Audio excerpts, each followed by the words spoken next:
Twice a year, the Bonhams Auction House in London puts on an African art sale. Demand for art from the continent is growing, but sales haven't yet reached the same price tags as Chinese art. Certainly the market is rising.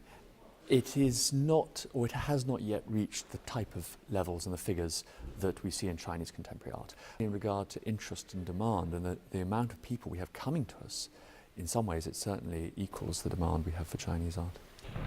African art is seen as a new and rising market, which is why people are getting involved at what they perceive to be the beginning of it.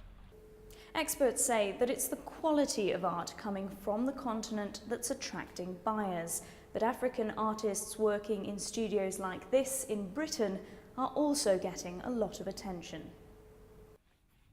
Alida Rodriguez was born in Angola. In the last 2 years, interest in her artworks has spiked. It's sort of like escalated more and more, talking to various curators around the world. Taken off, but almost slightly surreal as well, because I can remember, 2 years ago when I was at the point where I wanted to give up. Alida's art has been on display in galleries like Tiwani Contemporary, which exhibits new and established artists' works from Africa and the diaspora. It's a really exciting moment. You have more sort of like collectors based on the continent supporting the art scene. Then you have more initiatives like private museums. You're seeing at the setting up of like solid auction houses, having consecutive sales. So all of those things together are helping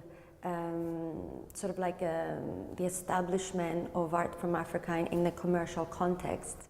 While Africa is being dubbed the new China when it comes to art, it certainly isn't there yet.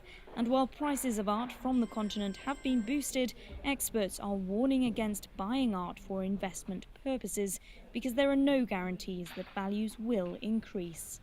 Natalie Powell, CCTV, London.